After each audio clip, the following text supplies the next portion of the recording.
There is a certain hotel on Broadway that is very nice in the summer. Not many people know about it. The hotel is wide and cool, with rooms that have walls made of dark wood. Green trees grow around the building, and there are soft, gentle breezes. It feels like being in the mountains, but without the hard parts of mountain life. The food there is better than what you could catch from a mountain stream or hunt in a forest. A few lucky people have discovered this hotel. These guests enjoy their meals in the restaurant, feeling special because only a few know about this peaceful place. They believe they are smart for finding it. The hotel has many waiters, more than necessary. The waiters bring whatever the guests need before they even ask. The distant sounds of Broadway outside are soft, like the sound of water in a forest. When they hear footsteps, the guests quickly turn to look. They worry that noisy tourists might find their quiet hotel and ruin its peace. The guests spend their days enjoying the comforts of the hotel. It feels like being in the mountains or by the sea, but everything is brought to them in this perfect place on Broadway. One summer, a lady came to stay at the hotel.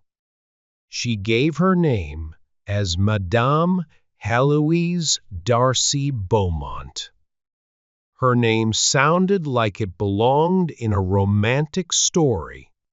Madame Beaumont was exactly the kind of guest the hotel liked. She was beautiful and elegant, and everyone wanted to help her. The other guests thought she was perfect. Madame Beaumont rarely left the hotel, just like the other guests. To truly enjoy the hotel, people had to forget about the city. New York felt far away. Sometimes guests would go out at night, but during the hot days, they stayed in the cool shade of the hotel. Madame Beaumont was alone, but she carried herself like a queen. She woke up late in the morning, soft and glowing with beauty. But at dinner, she was even more stunning. She wore gorgeous dresses that reminded people of Paris, the theater, and old romantic stories. She always had red flowers on her shoulder.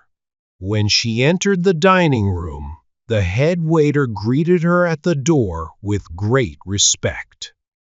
The guests whispered stories about Madame Beaumont. They said she had traveled all over the world and knew important people. They believed she held great power and influence. It seemed natural for such a woman to stay at the Hotel Lotus, the most peaceful and desirable place in New York during summer. 3 days after Madame Beaumont arrived, a young man checked into the hotel. He dressed simply but well. He had a pleasant face and looked like someone who understood the world. He said he would stay for 3 or 4 days and asked about ships leaving the city. He seemed to enjoy this hotel more than any other he had visited. The young man wrote his name in the guest book, Harold Farrington.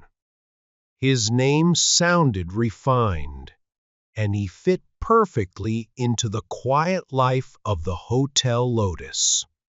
By the next day, he was just like the other guests. He had his own table and waiter. And he also worried that noisy people might discover the hotel and disturb its peace. The day after he arrived, Madame Beaumont dropped something as she passed Harold Farrington's table. He picked it up and gave it back to her. He spoke a few polite words, and she appreciated his good manners. She could tell he was a gentleman. At the Hotel Lotus, guests felt an instant connection with each other. They believed that only special people could appreciate such a place. Very quickly, Madame Beaumont and Harold Farrington became friends. They stood and talked for a few moments. "I've stayed at too many crowded summer hotels," said Madame Beaumont with a sweet smile.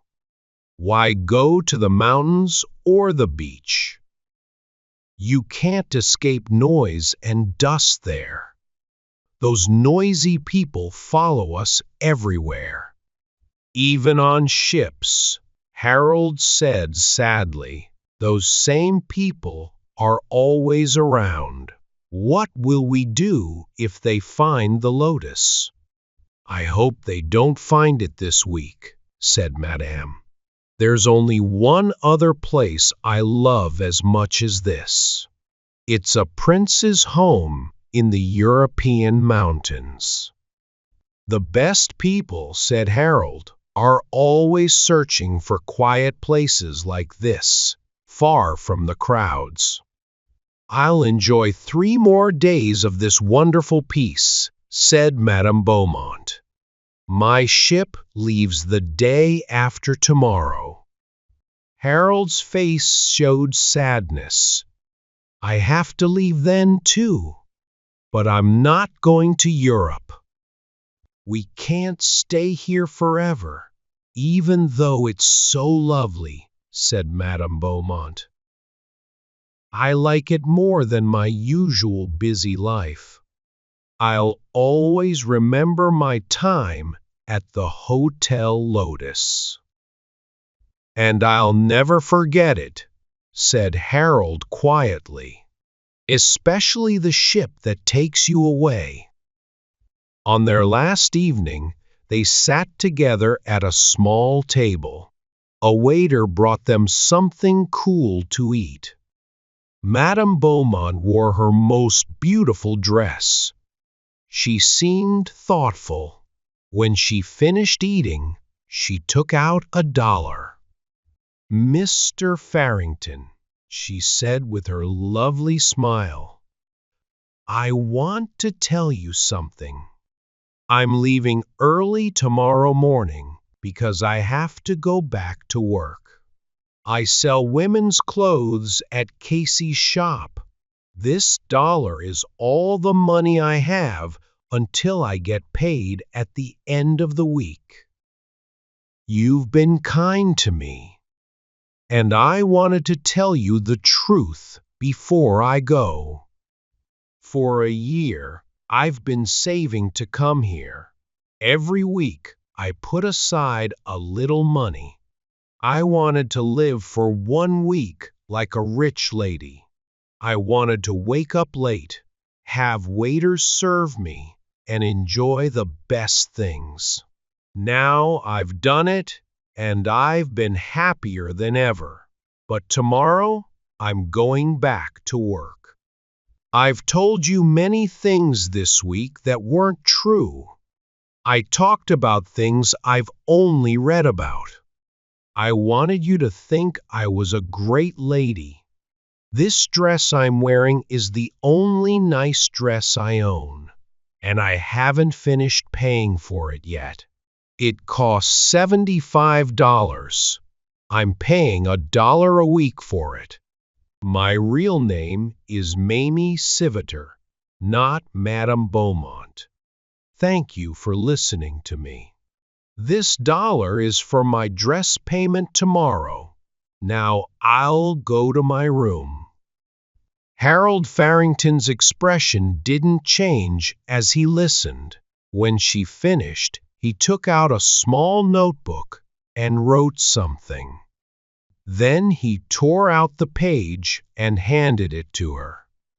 He also took the dollar from her hand. "I'm going back to work tomorrow too," he said. "That paper says you've already paid this week's dollar. I've been working for O'Dowd and Levinsky for 3 years. Funny, isn't it?